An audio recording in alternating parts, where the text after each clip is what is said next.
Hello students, welcome back. आज हम बात करेंगे रिलेशंस एंड फंक्शन वाले चैप्टर की, जो कि एनसीईआरटी का सेकंड वाला चैप्टर है। उस चैप्टर में जो एक्सरसाइज 2.2 दे रखी है, उसमें जो टॉपिक्स हैं सारे के सारे वो हैं कार्टेशियन प्रोडक्ट और रिलेशन से रिलेटेड। यानी जो टॉपिक हम पढ़ने वाले हैं वो होगा रिलेशंस एंड कार्टेशियन प्रोडक्ट। अब यहाँ पर पहला जो क्वेश्चन है एक्सरसाइज 2.2 का, तो उसमें दे रखा है लेट ए इक्वल्स टू, हमारे पास एक सेट दे रखा है जिसमें 14 तक के एलिमेंट्स दे रखे हैं और हम क्या करेंगे, इससे एक कार्टेशियन प्रोडक्ट फाइंड करेंगे। कार्टेशियन प्रोडक्ट में से हम एक सेट डिफाइन करेंगे और सेट होगा तुम्हारा रिलेशन वाला सेट, और उसमें जो दे रखा है, जो एक्सप्लेन कर रखा है इसको या डिस्क्राइब कर रखा है रिलेशन को, वो दे रखा है कि x, y is a set 3x - y equals to 0 where x, y belongs to a। और यहाँ पे ध्यान देने वाली बात यह है कि जो R वाला सेट होता है, जिसे हम रिलेशन वाला सेट कहते हैं, वो सबसेट होता है किसका, Cartesian product of A cross A का। यानी A और A का जो कार्टेशियन प्रोडक्ट हमें मिलेगा उसका एक सबसेट होता है। उस सबसेट में जितने भी एलिमेंट्स होंगे वो एक दूसरे से एक रिलेशन के द्वारा रिलेटेड होंगे। अब वो रिलेशन कैसा है वो हम इसमें से डिस्क्राइब करते हैं। रिलेशन ये है 3x - y इक्वल्स टू 0। अगर इसी कॉन्सेप्ट को हम थोड़ा सा और आगे बढ़ाते हैं तो 3x - y equals to 0 solve करने पर हमें मिलता है y इक्वल्स टू 3x, यानी y इक्वल्स टू 3x, यानी x की वैल्यू का 3 टाइम्स होगा वो y के इक्वल होगा, यानी y है वो x का 3 टाइम्स है। ये रिलेशन है हमारे x और y में। यहाँ पर हमें x, y जो दे रखा है वो पेयर वाइज कोऑर्डिनेट होंगे। इसके कोऑर्डिनेट नहीं बोल सकते बल्कि इसको एलिमेंट कहेंगे।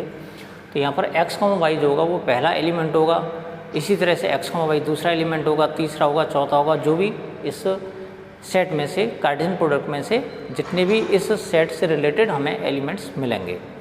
अब यहाँ पर हम देखते हैं सॉल्यूशन में सबसे पहले हम कार्टेशियन प्रोडक्ट फाइंड करते हैं। कार्टेशियन प्रोडक्ट फाइंड करते हैं तो उसका मतलब ये हुआ कि 1 2 3 ... 14 तक क्रॉस 1 2 3 14 तक, ये इस तरह से इसका कार्टेशियन प्रोडक्ट हमें मिलेगा। और इसमें जो पेयर वाइज एलिमेंट्स हमें मिलेंगे वो मिलेंगे 1, 1, 1, 2, 1, 14, इस तरह से 2, 1, 2, 14 और लास्ट में आकर हमें मिलेगा 14, 14। ये इसमें हमें एलिमेंट्स मिल जाते हैं। अब हमें क्या करना है, हमें R वाला सेट एक डिफाइन करना है, R वाला सेट। और वो सेट क्या है, वो सेट ये है कि x, y इस सेट, जैसे 3x - y इक्वल्स टू 0 था तो हमने इसको सॉल्व किया तो हमें मिला था y इक्वल्स टू 3x, जहाँ पर x और y दोनों के दोनों A वाले सेट को बिलोंग करेंगे। यानी x और y जो एलिमेंट होंगे पेयर वाइज, ये दोनों के दोनों में इस वाले सेट में से लेने हैं। यानी हम कोई भी एलिमेंट A सेट के बाहर नहीं ले सकते। तो हम करते क्या हैं, यहाँ पर इक्वेशन जो दे रखी है y इक्वल्स टू 3x, इसमें हम x की वैल्यू पुट करेंगे और y की करस्पॉन्डिंग वैल्यूज हमें फाइंड होती जाएंगी। तो जब हम x की वैल्यू 1 पुट करते हैं, जैसे कि इसमें से हम 1 लेते हैं तो 1, हमें मिलेगा 3। कैसे, जैसे हम x की वैल्यू पुट करेंगे तो 3 बन जा 3, तो y की वैल्यू 3 मिल जाएगी।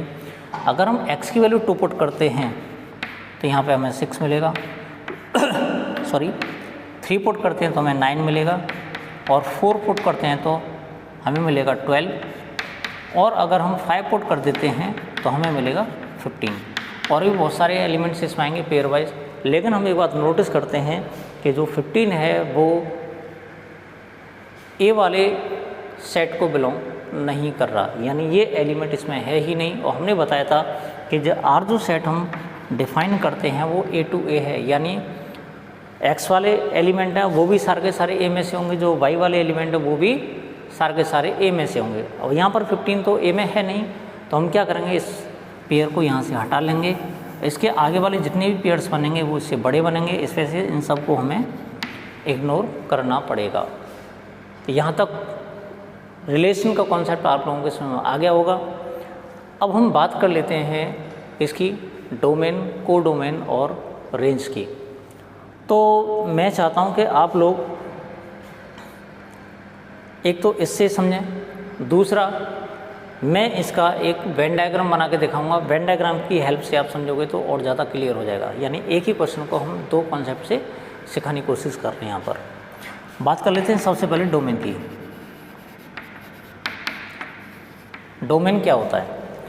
आर वाले सेट में जितने भी एलिमेंट्स हैं उनमें से, जैसे पेयर वाइज एलिमेंट्स इसमें दे रखे हैं, तो पेयर वाइज एलिमेंट में से हर पेयर के जो फर्स्ट वाले एलिमेंट्स होते हैं उन सब के ग्रुप को, उन सब के सेट को हम डोमेन कहते हैं। कहने का मतलब ये हुआ कि जितने भी पेयर्स हैं इसमें 1 2 3 4 ये ऐसे एलिमेंट्स हैं, हर पेयर में वो फर्स्ट एलिमेंट आ रहे हैं। तो 1 2 3 और 4 ये जो बनेगा हमारा, ये बनेगा डोमेन।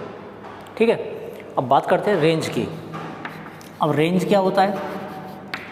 रेंज के लिए हम क्या करते हैं कि आर वाले सेट में जो सेकंड वाला एलिमेंट होता है उसको रेंज कहते हैं। यानी इसमें 3 आ रहा है, इसमें 6 आ रहा है, इसमें 9 आ रहा है, इसमें 12 आ रहा है, तो ये हो जाएगा तुम्हारा 3 6 9 और 12। ये क्या हो गया? हमारा रेंज हो गया। अब बात करते हैं हम कोडोमेन की। कोडोमेन का क्या चक्कर है वो मैं आपको समझा रहा हूँ।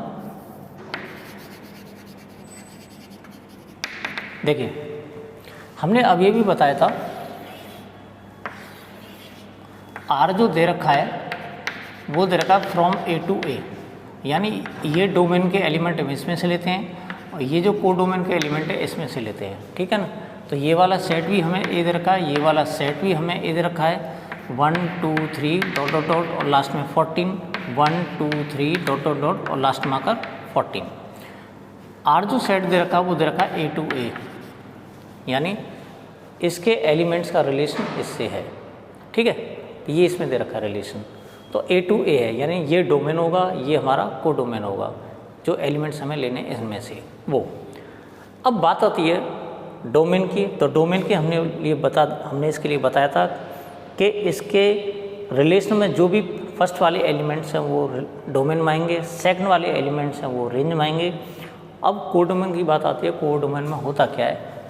राइट साइड वाले सेट में जितने भी एलिमेंट्स होते हैं वो सब के सब कोडोमेन में आते हैं, ये आते हैं कोडोमेन में।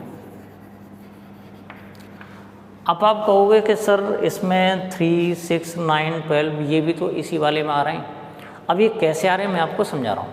देखिए, हमने देखा था जब x की वैल्यू 1 पुट की थी तो उसका रिजल्ट आया था 3,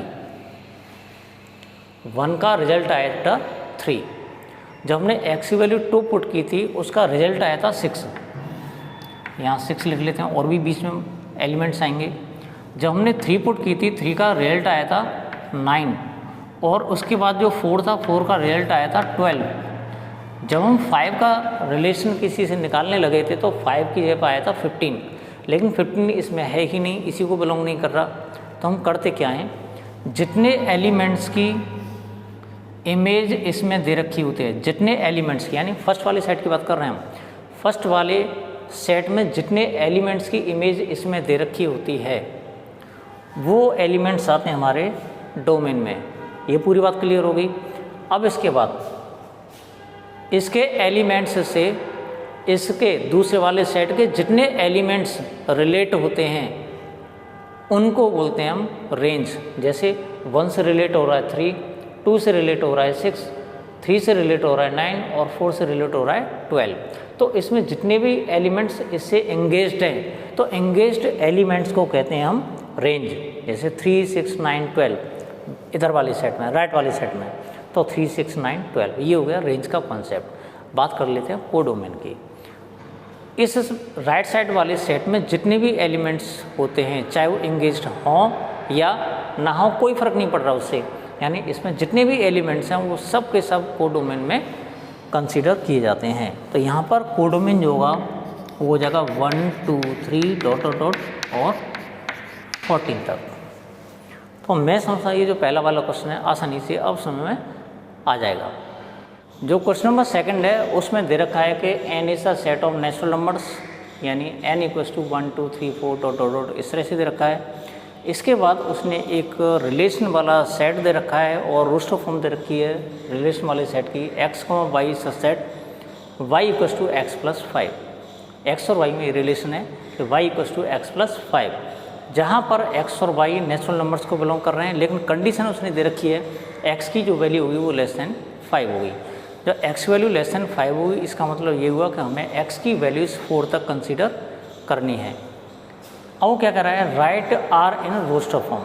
सबसे पहले आर को हमें रोस्टर फॉर्म में कन्वर्ट करना है, उसके अलावा इसके डोमेन और रेंज भी लिखने हैं। ठीक है, तो सॉल्यूशन देख लेते हैं।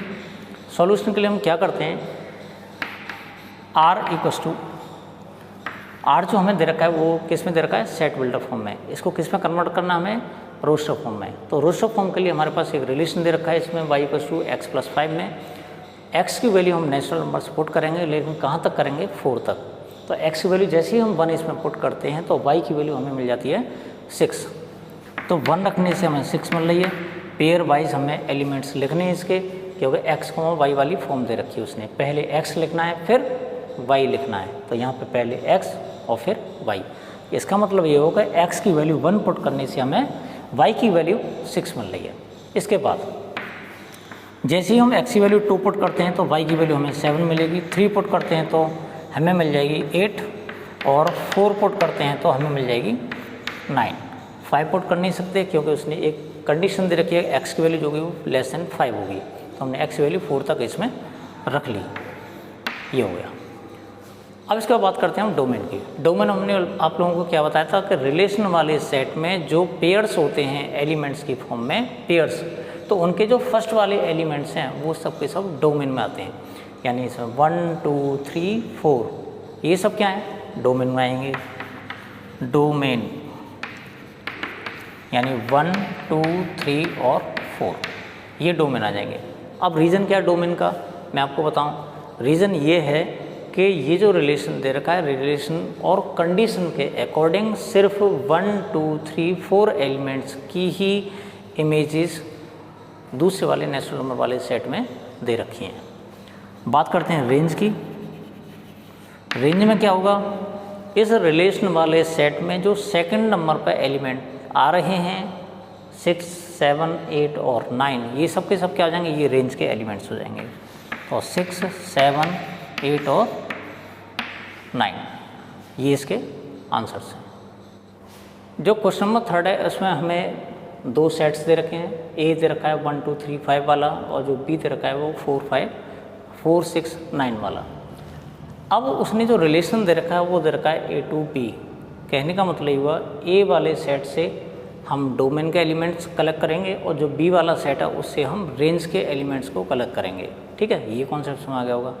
इसके बाद और जो हमें डोमेन और रेंज वाले एलिमेंट्स होंगे उनमें जो रिलेशन दे रखा है एक्स वाई पेयर वाइज जो हमें मिलेगा वो दे रखा है कि एक्स और वाई का जो डिफरेंस है वो होगा ऑड नंबर, यानी एक्स और वाई, इसका एक्स लेंगे इसका वाई लेंगे और यहाँ पर जो दोनों का डिफरेंस आना चाहिए वो ऑड नंबर आना चाहिए, जहाँ पर एक्स ए को बिलोंग करेगा और वाई जो है वो बी को बिलोंग करेगा। और हमें लिखना है आर रोस्टर फॉर्म में। ठीक है, तो इसका सॉल्यूशन देख लेते हैं। बहुत ही आसान क्वेश्चन है। आर हमें क्या लेना है, पहले लेंगे एक्स की वैल्यू, एक्स हो जाएगा 1, एक्स इसमें से लेना है और वाई हमें इसमें से लेना है। होता क्या है कि एक्स और वाई का जो डिफरेंस है वो ऑड नंबर होना चाहिए। ठीक है, अब उसने ये नहीं कहा कि एक्स में से वाई को माइनस करना है, ऐसा नहीं है, बल्कि वो डिफरेंस की बात कर रहा है। माइनस और प्लस इन दोनों साइन को हम इग्नोर करके चलेंगे। यहाँ पर 1 और 4 का जो डिफरेंस है वो है 3 और 3 क्या होता है, ऑड नंबर होता है। हम 1 में से 4 को माइनस करें या 4 में से 1 को माइनस करें, तो हमें सिर्फ क्या लेना है, हमें देखना है कि हमें नंबर क्या मिल रहा है। -3 या +3 को इग्नोर करेंगे हम, क्या मिल रहा है हमें, 3 मिल रहा है, सिर्फ ये देख के चलेंगे। तो हमने देखा कि 1 के साथ में 4 का डिफरेंस निकालते हैं हम तो हमें 3 मिलता है। ठीक है ना, तो 1 के साथ 4 लेते हैं तो हमें मिल जाता है ऑड नंबर। क्लियर है। अब 1 के साथ में फिर 6 देखते हैं तो इसका डिफरेंस होता है 5, यानी ये भी एक और नंबर मिलता तो 1,5 हो जाएगा। अगर 1 के साथ में 9 का डिफरेंस देखते हैं तो 1 और 9 का जो डिफरेंस आता है वो आता है 8, जो कि इवन नंबर आता है। तो इवन नंबर को हमें इसमें जगह नहीं देनी है। अब 2 वाला एलिमेंट लेते हैं, इसका 2 लेंगे तो 4 के साथ में अगर हम डिफरेंस फाइंड करें तो 2 मिलता है, इवन है, इग्नोर कर देंगे। 2 के साथ में 6 को देखते हैं तो इसका जो डिफरेंस मिलता है वो 4 मिलता है जो कि इवन है, इग्नोर कर देंगे।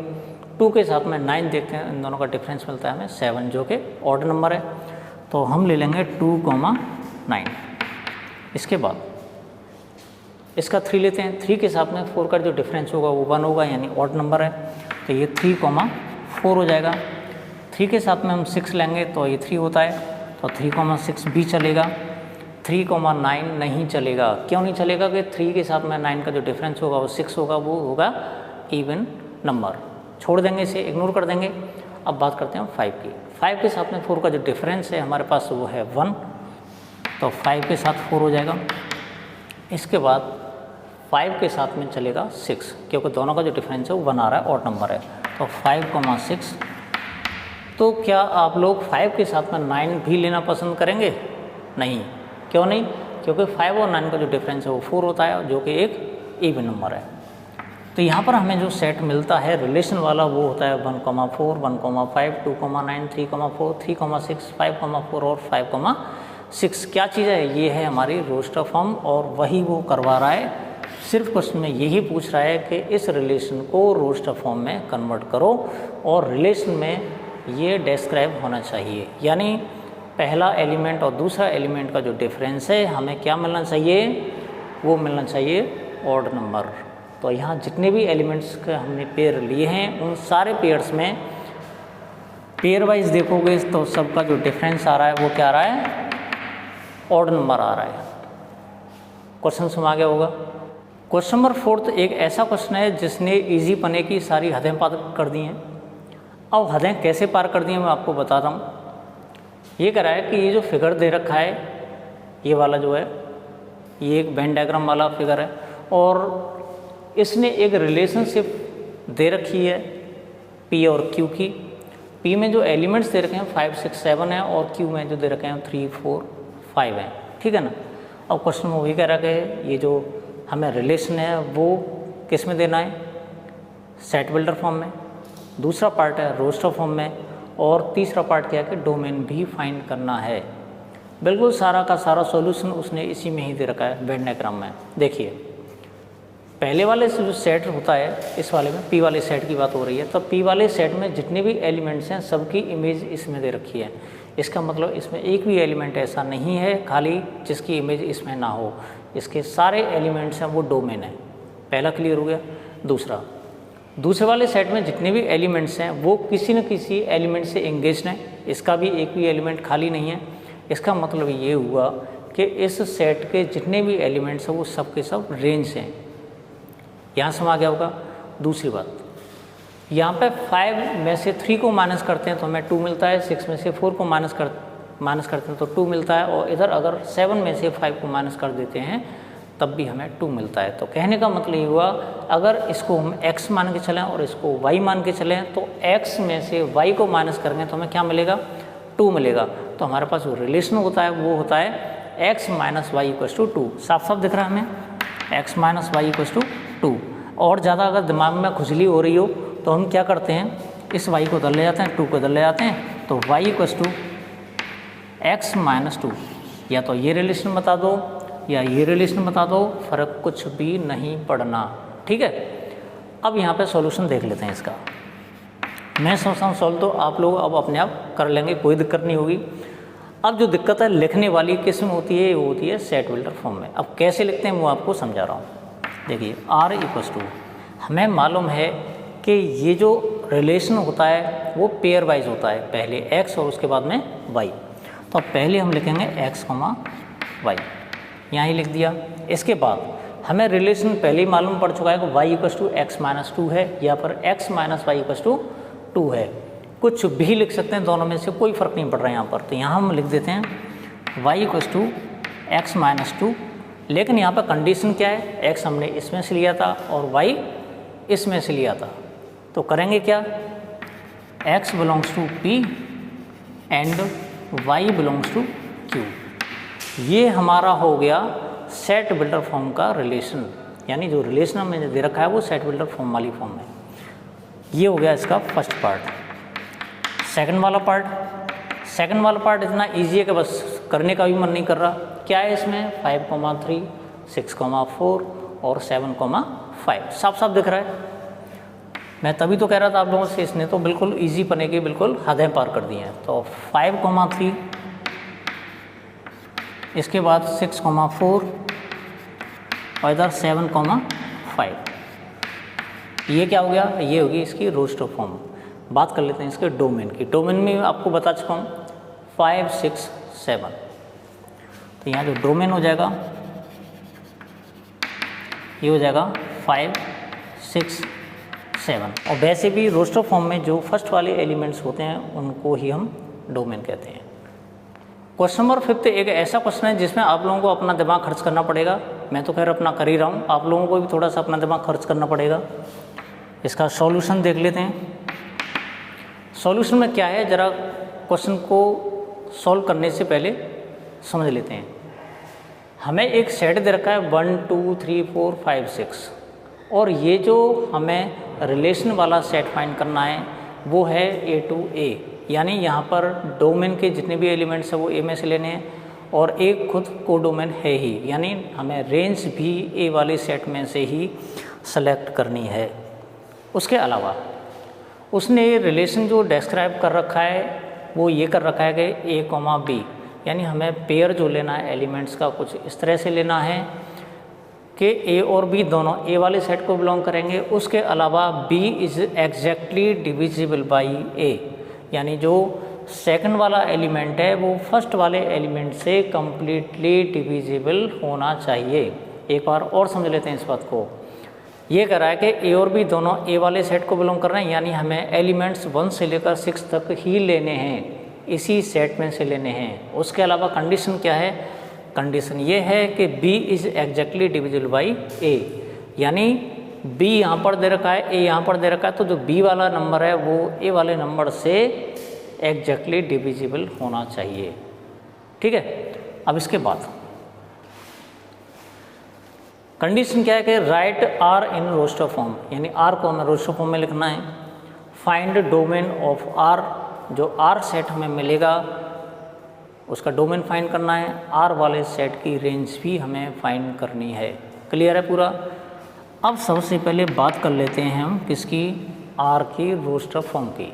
अब रोस्टर फॉर्म कैसे मिलेगी, हमें पेयर वाइज एलिमेंट्स बनाने हैं इसके, और पेयर वाइज एलिमेंट्स में हम 1 से स्टार्ट करेंगे। अगर यहाँ पर हम 1 ले लेते हैं तो 1 से 1 डिविजिबल है तो 1,1 हो जाएगा। 1 से 2 भी डिविजिबल है तो 1,2 हो जाएगा, 1,3 हो जाएगा, 1,4 हो जाएगा, 1,5 हो जाएगा और 1,6 भी हो जाएगा। तो ये एलिमेंट्स ऐसे हैं जिनमें सेकंड वाला नंबर फर्स्ट वाले नंबर से डिविजिबल है। इसके बाद बात करते हैं हम 2 की। अब हम जब 2 लेते हैं तो 2 से 1 तो डिविजिबल है नहीं, 2 से 1 डिविजिबल नहीं है तो 2 1 नहीं आएगा, 2 2 आ जाएगा क्योंकि 2 से 2 डिविजिबल है। 2 3 नहीं आएगा क्योंकि 3 2 से डिविजिबल नहीं है, तो हम 2 4 लेंगे। इसी तरह से 2 6 लेंगे। इसके बाद फिर नंबर आएगा किसका, 3 का। तो 3,1 नहीं ले सकते, 3,2 नहीं ले सकते, 3,3 ले लेंगे, 3,6 ले लेंगे। 4 का नंबर आएगा तो 4,4 लेंगे। 4 से 6 डिविजिबल नहीं है, 4,6, 4,5 भी नहीं आएगा। बात कर लेते हैं हम 5 की, तो 5,5 हो जाएगा। इसके बाद 5 से 6 डिविजिबल नहीं होगा, नहीं लेंगे। बात कर लेते हैं हम 6 की, तो 6 से 6 डिविजिबल है, बाकी नंबर कोई होगा ही नहीं, तो 6,6। ये इसके रोस्टर फॉर्म के एलिमेंट्स हमारे पास आ चुके हैं। अब इसके बाद क्या कह रहा है वो, फाइंड डोमेन ऑफ R। तो यहाँ पे हमें डोमेन फाइंड करना है। और डोमेन क्या होगा, हमने बताया था कि R वाले सेट में जितने भी पेयर वाइज एलिमेंट्स हैं उनके जो फर्स्ट वाले नंबर्स हैं वो सबके सब डोमेन में आएंगे। तो इसमें 1 आ रहा है, यहाँ से 2 स्टार्ट हो गया, यहाँ से 3 हो गया, यहाँ से 4 हो गया, 5 भी है और 6 भी है। कहने का मतलब ये हुआ इसमें 1 2 3 4 5 और 6, ये सारे के सारे एलिमेंट्स हमारे डोमेन में आ जाएंगे। रेंज क्या होती है, R वाले सेट में जो पेयर वाइज एलिमेंट्स दे रखे हैं, तो सेकंड नंबर पर नंबर्स आते हैं उनको हम रेंज में लेते हैं। तो इसमें 1 2 3 4 ऐसे करके सारे के सारे नंबर आ रहे हैं। तो यहाँ पर जो रेंज हो जाएगी हमारी वो हो जाएगी 1 2 3 4 5 6, ये हो जाएगी हमारी रेंज। क्वेश्चन नंबर 6 में हमें दे रखा है r equals to x, x plus 5, x belongs to 0 1 2 3 4 5। हमारे पास x की कुछ वैल्यूज़ दे रखी हैं 0 से लेकर 5 तक, और हमारे पास जो रिलेशन है वो है x, x प्लस 5, यानी x की वैल्यू हम पुट करेंगे, उसकी करस्पॉन्डिंग वैल्यू हमें इससे मिलेगी। नहीं समाया। इसी को हम एक तरह से और लिख सकते हैं, चाहे तो x, y is the set y equals to x plus 5 और x बिलोंग्स टू 0 1 2 3 4 5। मैं समझता हूँ अब ज़्यादा समझ आ गया होगा, यानी x, y पेयर वाइज हमें लिखना है। y की जो वैल्यू होंगी वो x प्लस 5 से मिलेंगी और x की वैल्यू इसमें ये वाली दे रखी है।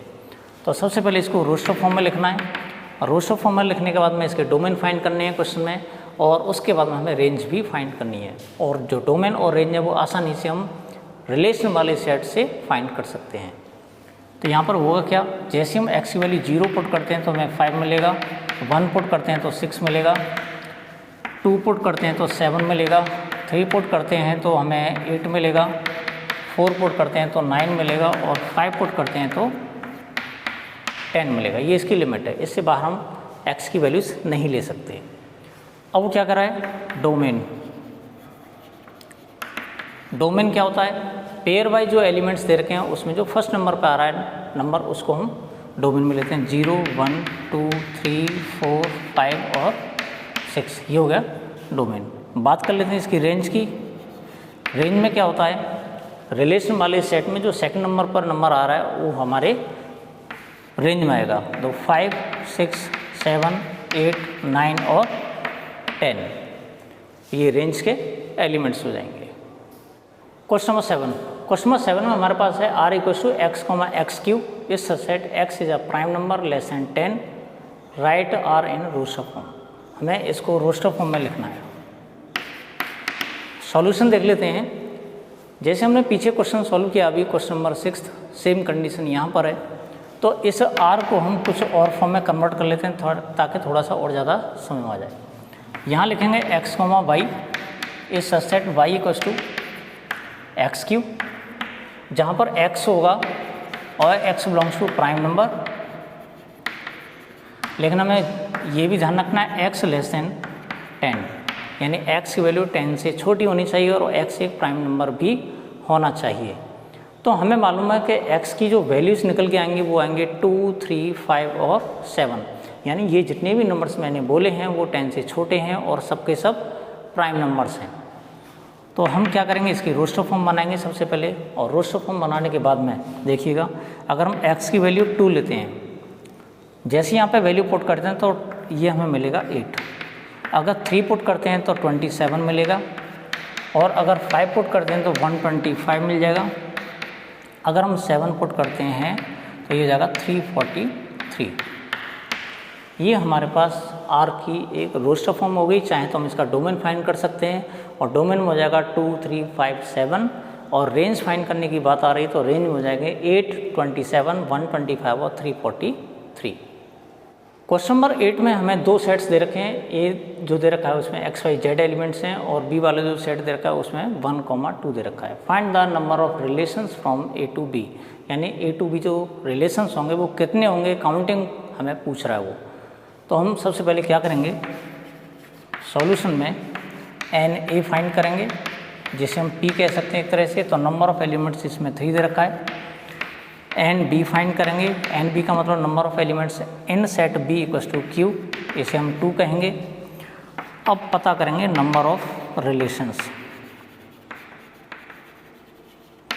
Number of relations from A to B जो होगा वो 2 की पावर पी क्यू होता है फॉर्मूला इसका। तो 2 की पावर ये हो जाएगा 3 × 2, यानी 2 की पावर 6, जिसे बोलेंगे हम 64। तो कहने का मतलब हुआ कि ए टू बी अगर हम रिलेशंस फाइंड करें तो नंबर ऑफ रिलेशंस जो हमें मिलेंगे वो मिलेंगे 64। तो आइए एक्सरसाइज का एंड कर लेते हैं हम क्वेश्चन नंबर 9 से। क्वेश्चन नंबर 9 में हमें जो दे रखा है वो दे रखा है let R be the relation on Z. इसका मतलब क्या है? सबसे पहले तो यही कंसीडर कर लेते हैं हम, R is subset from Z to Z, यानी इसमें डोमेन के जो एलिमेंट्स होंगे वो भी जेड में से लेने हैं, जिसे हम इंटीजर कहते हैं, और जो कोडोमेन के जितने भी एलिमेंट्स हैं वो सब के सब किस में से लेने? इंटीजर में से लेने। अब डिफाइन किया गया आर को इस तरह से कि A comma B subset A comma B belongs to Z and A minus B equals to integer, यानी ए और बी का जो डिफरेंस होगा वो भी हमें इंटीजर दे रखा है। Find domain and range. तो सबसे पहले हम बात कर लेते हैं सॉल्यूशन में आर की। ध्यान से समझना कि ए और बी दोनों के दोनों क्या चीज़ हैं? ये हैं इंटीजर्स, और हमें मालूम है दोनों में जो रिलेशन दे रखा है वो है डिफरेंस का। ए और बी का जो डिफरेंस है वो क्या है? इंटीजर। तो हमें मालूम होना चाहिए कि किसी भी इंटीजर में से अगर हम किसी दूसरे इंटीजर को माइनस करते हैं तो हमें जो आंसर मिलता है वो भी क्या मिलेगा? इंटीजर ही मिलेगा। यानी किन्हीं भी दो इंटीजर्स का जो डिफरेंस होता है वो भी इंटीजर होता है। तो यहाँ पर a1, b1, a2, b2, इस तरह से हमें बहुत सारे पेयर्स मिलेंगे, पता नहीं कितने पेयर्स मिलेंगे, हमें नहीं मालूम। तो यहाँ पर हम एक बात नोटिस करते हैं कि ए और बी का जो डिफरेंस होगा वो क्या होगा? इंटीजर होगा। इनका भी इंटीजर होगा, इनका भी इंटीजर होगा, और यहाँ पर a1, b1, a2, b2, a3, b3 ये जितने भी होंगे सबके सब इंटीजर्स होंगे।